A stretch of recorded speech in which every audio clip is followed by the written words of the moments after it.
आज जो हम टॉपिक पढ़ने वाले हैं वो है application of Gauss law. Gauss law के कुछ एप्लीकेशंस होते हैं जिनमें से हम पहली एप्लीकेशन पे बात करने वाले हैं कि एक इनफाइनाइटली लॉन्ग चार्ज्ड वायर है, ठीक है, और उस पर हमको इलेक्ट्रिक फील्ड जो है निकालना है। तो पहले तो हमें इस चीज़ पर डिस्कस कर लेना चाहिए कि इनफाइनाइटली लॉन्ग चार्ज्ड वायर हमने क्यों लिया है, ठीक है ना। तो इसके लिए बेटा हम सपोज कर रहे हैं, मान लो कि ये एक छोटा सा कोई वायर है, ठीक है ना, और इस पर मैंने प्लस क्यू चार्ज दिया। अब जैसे ही मैं इसको प्लस क्यू चार्ज दूंगा तो यहाँ पॉजिटिव, यहाँ पॉजिटिव, यहाँ पॉजिटिव, ऐसे पॉजिटिव पॉजिटिव चार्ज फैलेगा, है कि नहीं। अच्छा, जब पूरे पे पॉजिटिव पॉजिटिव चार्ज फैल जाता है तो इससे जो है इलेक्ट्रिक फील्ड की डायरेक्शन कहाँ होगी, सरफेस के परपेंडिकुलर होगी, है ना। सरफेस के परपेंडिकुलर तो भाई यहाँ पर भी हो सकती है और सरफेस के परपेंडिकुलर यहाँ पे भी हो सकती है। ऐसे करके बहुत सारी जो है क्या नाम है इलेक्ट्रिक फील्ड लाइन बनेंगी, है कि नहीं।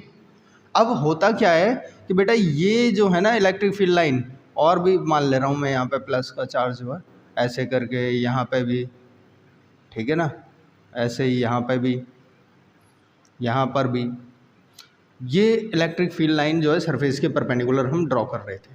तो एक्चुअल में हो क्या रहा था कि इन दोनों के बीच में रिपल्सन है, इन दोनों के बीच में रिपल्सन है, इन दोनों के बीच में रिपल्सन है, इन दोनों के बीच में रिपल्सन है, सभी के बीच में क्या है, रिपल्सन आ रहा था। और रिपल्सन की वजह से जो है ये सब आपस में एक दूसरे को बैलेंस करे हुए थी, आपस में एक दूसरे के पैरेलल थी, ठीक है ना।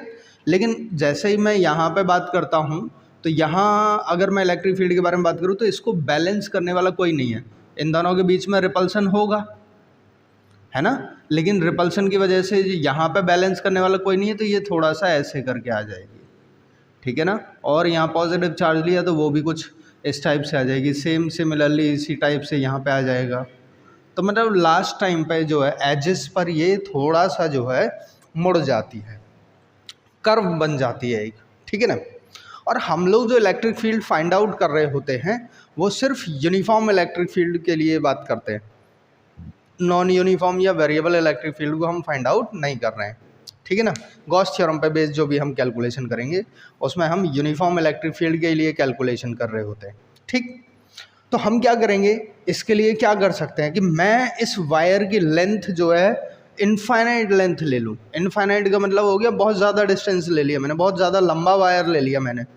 जब ज़्यादा लंबा वायर लूँगा तो मुझे क्या पता चलेगा कि भाई ये कर्व जो है अभी तो पास पास हैं, उस टाइम पे जो एक कर्व यहाँ पे बन रही है और एक कर्व नीचे जाके कहीं बनेगी, तो हमें बहुत सारा यूनिफॉर्म इलेक्ट्रिक फील्ड मिल जाएगा, है कि नहीं। और वहाँ पे हम इलेक्ट्रिक फील्ड जो है निकाल सकते हैं। इसलिए हम इसकी लेंथ को इनफाइनाइट ले रहे होते हैं ताकि ये वाले इफेक्ट को हम नेगलेक्ट कर सकें, ठीक है। इसलिए हम लोग इनफाइनाइटली लॉन्ग इलेक्ट्रिक फील्ड ले रहे होते हैं। तो अब देखेंगे ज़रा, मैंने क्या किया, एक वायर ले रहा हूँ मैं जो इनफाइनाइट लेंथ का वायर है। ऐसा मान लो कि ये एक वायर है, ये इनफाइनाइट लेंथ है इसकी, ऐसे करके, ठीक है ना। और सपोज करता हूँ कि मैं इस वायर के चारों तरफ जो है मैंने एक गॉसियन सरफेस ड्रॉ कर दी है, कुछ इस टाइप से, सेम ऐसा ओके। और इस वायर को मैंने एक चार्ज दिया है, पॉजिटिव चार्ज, तो पूरे पे जो है इक्वली पॉजिटिव चार्ज डिस्ट्रीब्यूट हो गया है इस पर, ठीक है ना। ऐसा करके कुछ पॉजिटिव चार्ज इस पर इक्वली डिस्ट्रीब्यूट हो गया। अब अगर मैं बात करूं यहाँ से, है ना, इसमें सिलेंडर बन रहा है। अगर सिलेंडर के बारे में हम बात करें तो सिलेंडर की केवल 3 सरफेस होती हैं। एक तो कर्व्ड सरफेस होती है, जैसे ये है मार्कर मेरा, तो एक सरफेस तो इसका ये वाइट वाइट वाला पोर्शन जो गोल गोल है ये हो गया, एक ये ऊपर वाला पोर्शन हो जाएगा और एक ये नीचे वाला पोर्शन हो जाएगा। 3 ही सरफेस होंगी इसकी, और कोई सरफेस नहीं होगी, ठीक है ना। 3 सरफेस हैं, इसलिए हम क्या कर लेते हैं कि 3 अलग अलग सरफेसेस पर जो है एक छोटा सा एरिया एलिमेंट ले लेते हैं और वहाँ इलेक्ट्रिक फील्ड और एरिया वेक्टर जो है उन दोनों की डायरेक्शन के बारे में बात करेंगे, ठीक है ना। तो बेटा मैं क्या करूँगा कि एक छोटा सा जो है क्या नाम है, मैंने एरिया एलिमेंट यहाँ पे ले लिया है, एक छोटा सा एरिया एलिमेंट जो है मैं मान ले रहा हूँ यहाँ पे कहीं ले लिया है, एक छोटा सा एरिया एलिमेंट मैंने यहाँ पे कहीं ले लिया है, ठीक है ना। ऐसी कुछ बातें कर ले रहे हैं। ये जो है शेड कर दे रहा हूँ लो इसको, ताकि अलग दिखाई दे जाए क्लियरली। ऐसे ही मैं इसको भी शेड कर रहा हूँ, ये भी कहीं से क्लियरली दिखाई दे रहा होगा हमें। अब मुझे जो है मैं मान ले रहा हूँ कि इस वायर से लेके यहाँ तक की जो लेंथ है इसको हमने r मान लिया है, ठीक है। इलेक्ट्रिक फील्ड पॉजिटिव चार्ज की वजह से जो जाएगी वो कुछ ऐसे जाएगी, ये हमारी इलेक्ट्रिक फील्ड की डायरेक्शन हो गई है। और अगर मैं इस छोटे से एरिया एलिमेंट के लिए एरिया वेक्टर की डायरेक्शन देखूंगा तो वो भी इधर ही होगी, ठीक है ना, ये हो जाएगा एरिया वेक्टर की डायरेक्शन। अगर मैं यहाँ पे देखूं तो इस पॉइंट पे इलेक्ट्रिक फील्ड की डायरेक्शन तो यही है कि नहीं, और यहाँ पे जो है एरिया वेक्टर की direction perpendicular outward to the surface है, तो हम ऐसा मान ले रहे हैं दिस इज dA वेक्टर। और अगर मैं यहाँ पे इलेक्ट्रिक फील्ड की बात करूँ तो इलेक्ट्रिक फील्ड तो ऐसे जा रहा है, लेकिन एरिया वेक्टर हमारा कुछ ऐसे जा रहा होगा dA वेक्टर। तो यहाँ पे 90 डिग्री बन रहा है, यहाँ 90 डिग्री बन रहा है, और यहाँ पे थीटा कितना है 0 डिग्री बन रहा है। इसको सरफेस 1 या एरिया 1 दे देता हूँ नाम, एरिया 2 नाम दे देता हूँ, एरिया 3 नाम दे देता हूँ, है ना। 3 सरफेस हैं तो इसलिए मैंने 3 एरिया एलिमेंट ले लिए और उनको ऐसे नाम दे दिया है, ठीक। अच्छा, अब यहाँ से मुझे ये बताओ कि अगर मुझे फ्लक्स निकालना है फाई ई, ठीक है ना, तो मैं क्या करता था, close integration of D phi E ऐसे लगाऊंगा। इसका मतलब हो गया close integration of E into D A, और दोनों ही वेक्टर क्वांटिटी हैं, है कि नहीं। इतनी चीज़ क्लियर है मेरे को। अगर फ्लक्स निकालना है तो ऐसे ही लगाएंगे हम लोग, ठीक है ना। ओके बच्चा, अब यहाँ पे जो है बेटा, अगर मुझे फ्लक्स हर सरफेस का अलग अलग निकालना है ना, तो टोटल फ्लक्स जो होगा फाई ई, देखो अब मैं बात करूँगा पहले सरफेस के लिए फ्लक्स निकालना है तो integration of E D A, यहाँ पे एरिया 1 के लिए बात कर ली हमने, plus integration of E dot D A area 2 के लिए बात कर लूँगा, plus integration of E dot D A area 3 के लिए बात करूँगा। सर एक चीज़ समझ में नहीं आई कि आपने यहाँ पे क्लोज इंटीग्रेशन लगाया था लेकिन यहाँ पे क्लोज इंटीग्रेशन क्यों नहीं लगाया। कि जब मैं पूरे सिलेंडर के बारे में बात करता हूँ तो पूरे सिलेंडर को अपन लोग क्लोज फिगर मान रहे थे, ठीक है ना, लेकिन अगर किसी पर्टिकुलर सरफेस के बारे में बात करेंगे तो वो सरफेस क्लोज नहीं है, और जब क्लोज नहीं है तो क्लोज इंटीग्रेशन भी नहीं लगेगा, क्योंकि अलग अलग सरफेस पे बात कर रहा हूँ तो नॉर्मल इंटीग्रेशन का ही यूज़ करना पड़ेगा मेरे को, ठीक है। अच्छा, आपने कभी ये भी पढ़ा होगा, अगर मैं बात करूं कि vector A dot vector B is equal to हमारा होता था ए बी कॉस थीटा, ठीक है ना, ये वाला कॉन्सेप्ट पढ़ा है आपने, इसी का यूज़ मैं यहाँ पे करने वाला हूँ। तो मुझे मिलेगा integration of area 1 E dot D A का हम बोल देंगे E D A cos theta.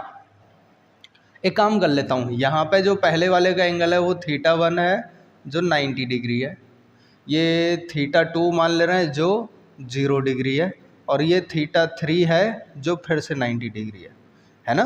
तो यहाँ पे मैं कॉस थीटा 1 यूज़ करता हूँ पहले वाले के लिए, plus integration of E D A cos theta 2 plus integration of ये थर्ड एरिया है, ये सेकेंड एरिया है, तो ये मिलेगा मुझे E D A cos theta 3।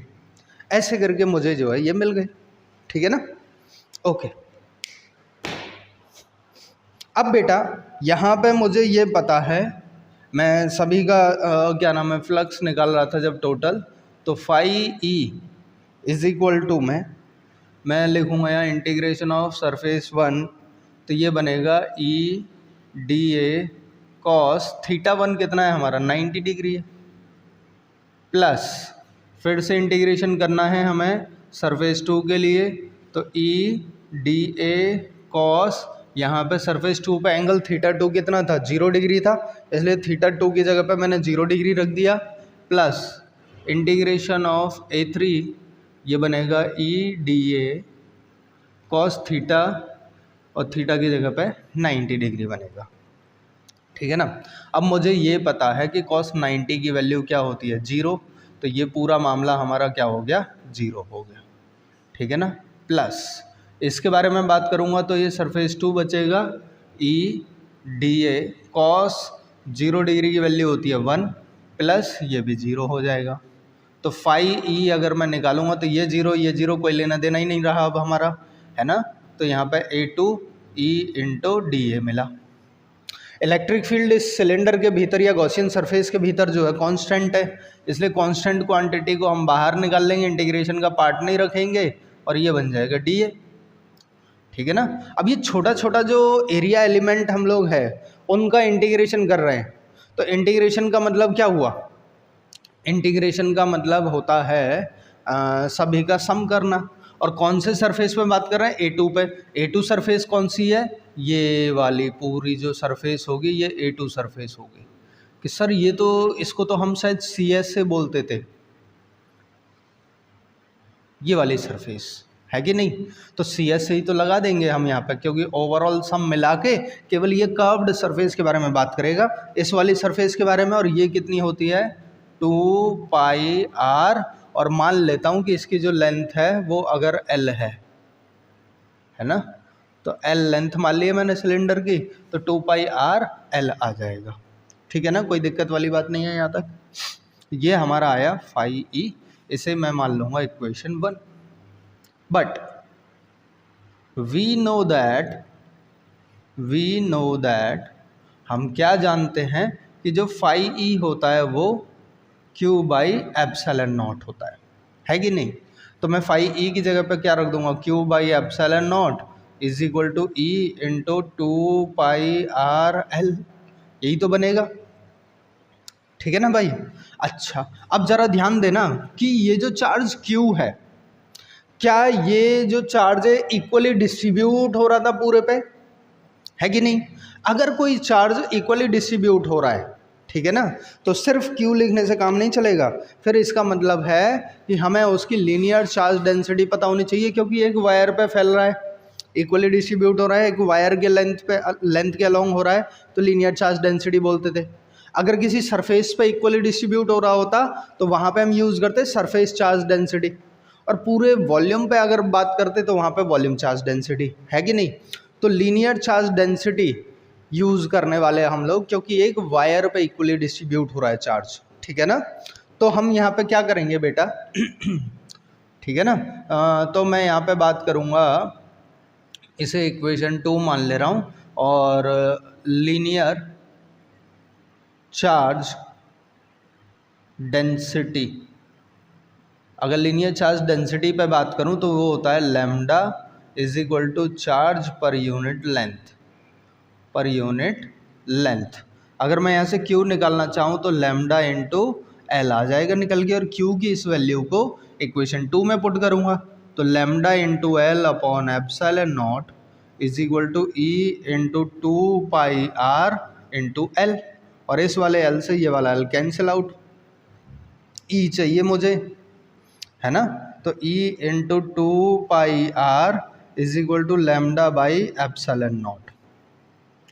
तो E इज इक्वल टू बेटा कितना मिल जाएगा हमें, E इज इक्वल टू मिलने वाला है 1/2 pi epsilon not lambda upon R. ये एक इलेक्ट्रिक फील्ड जो है हमें इनफाइनाइट लेंथ के वायर की वजह से जो है मिल जाएगा, जिस पर चार्ज कोई इक्वली डिस्ट्रीब्यूट हो रहा होगा, ठीक है ना।